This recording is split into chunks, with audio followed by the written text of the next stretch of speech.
All right, welcome back into the Albom Show here on 760 WJR. Something interesting, very interesting going on in our nation's capital. Representative Kevin McCarthy looks as though he has gone down again. If you're keeping score at home, it would be the 10th ballot that he has failed to become Speaker. This is the longest Speaker search, if you will, in 164 years. Let's break it down, shall we? For that, we turn to our friend David Dulio, political science professor, Oakland University. David, first of all, Happy New Year. Happy New Year to you, too. Thanks for having me. At any time going into this proceeding, David, did you ever foresee anything like this going down? You know, I think we could have predicted it to be a bumpy road for Kevin McCarthy, given some of the reporting that had come out of D.C. In the aftermath of the 22 election and leading up to the end of the year. But to have it be this protracted, I think, is a surprise to everyone. So the gist of it, there were 20 never McCarthyers. There were concessions. There was dialogue. There were talks. And here we are. And at no time has McCarthy ever shown, David, the slightest interest in stepping down. Now we understand that there are some heated individuals there. As we have this conversation, what are the paths to resolution? Well, I think that really depends on some of those members in that group of 20 that are voting for other people than Kevin McCarthy on the Republican side, right? I think that one path, I'm not sure if it's the most likely, but one path would be for Kevin McCarthy and that group of 20, or at least some members within that group, to hash out a deal that would give some of those folks the concessions that they're looking for in terms of seats on certain committees, maybe even being chair of a certain committee or subcommittee, how other rules of the House work. I mean, it's really inside baseball kind of stuff, but they want to see the House work differently than it currently does and has in the past. And by all accounts, McCarthy has been open to giving them their desired changes, but there just hasn't been enough, or maybe they're going back on their promise to vote for him. So, you know, a deal is one end game. McCarthy stepping away from a nomination is another, but I'm not sure if the next person that would be nominated, maybe a Steve Scalise, would even break the log jam then. So it's really we're at this loggerhead. You know, you mentioned Steve Scalise, and his name, David, has been thrown around left and right, and it appears anyway on the surface that there would be support, but he found himself to be in a crazy situation from the get-go, trying not to undermine McCarthy. So, you know, there's that. Meanwhile, let the records indicate that nothing can happen until there is a speaker in place. The new members of Congress cannot be sworn in.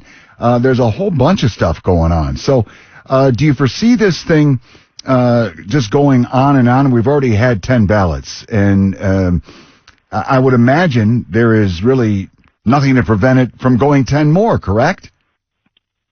That seems to be the case.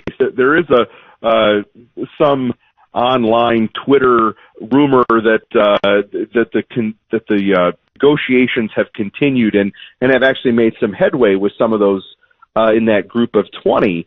We'll see, right? I mean, at some point, either a deal gets made or it doesn't. And you make a great point that nothing can happen, including swearing in the 118th House of Representatives, until there is a speaker chosen. And at this point, we have no functioning House of Representatives. It's just a scenario, quite frankly. Not that I'm anybody that I didn't foresee. As you alluded to earlier, David, going in, I'm sure it wasn't a slam dunk, for crying out loud. You had McCarthy come out before this thing even started saying, look, darn it, I deserve this. Well, in his mind's eye, he probably did, but obviously there's a lot that don't. And I think one of the saddest things here is you've got maybe we've gotten to the point where we've got infighting, maybe more than anybody realized. You've got Boebert and Green going at it, which that was the undercard that nobody expected, right? Right, no doubt. And I think that's really something this will all get forgotten at some point, right? There will be a speaker chosen, but what does this mean for governing? And when real important issues like a bill about immigration or a bill on the economy that might have to do with something to deal with the near record inflation that we're seeing, if the House can't pick a speaker, this is the easy part. Right. How are they going to deal with the hard stuff and actually produce change that the American people want to see? Let me get your take on this. I had Nolan Finley, our friend from the Detroit News, on last night, David, and we were just going back and forth on maybe, just maybe, what we're seeing right now is the trickle-down of the great political divide that's been going on for a while. Do you agree with that at all? Absolutely. I think that this reflects not only the polarization that is rampant in government, but is certainly there among the electorate.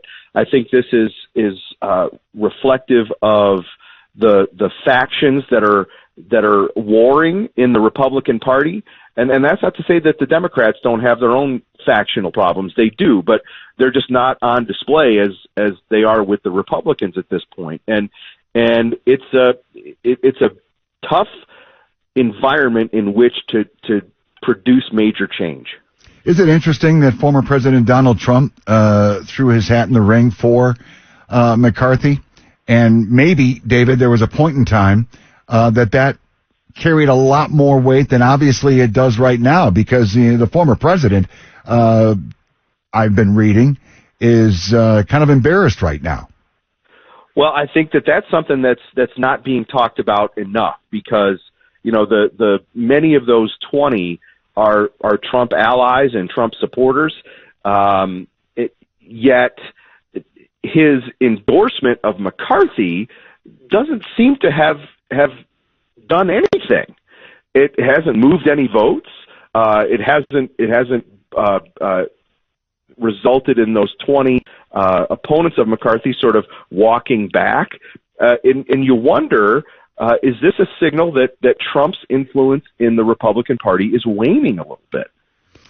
Well, I'm just reading here, as I alluded to during our conversation, and I don't know what the end game is going to be here, but when you've got people in your party saying, "Hey, pal, we've given it a go. It's not happening. Throw in the towel," and he doesn't seem to be going along with that, I mean, you're going to have here, I think, a collision of ideals, perhaps, David. And does that help in the resolution, or does it make it worse? It sure, the way we're going, it seems like it makes it worse. And Kevin McCarthy didn't do himself any favors when it came out that before the first votes on Wednesday, that he addressed the Republican conference and said, "I've earned this. I deserve it." That's not a really great argument for someone who wants to lead 222 Republicans, for 2 years. Well, as always, sir, we appreciate your time, and I know we'll both be anxiously awaiting how this thing comes to an end, and we'll probably have you back on to discuss it then, David. Appreciate your time, sir. Hey, my pleasure. Thanks for having me. All right. David Dulio, political science professor, Oakland University, here on the Mitch Albom Show on 760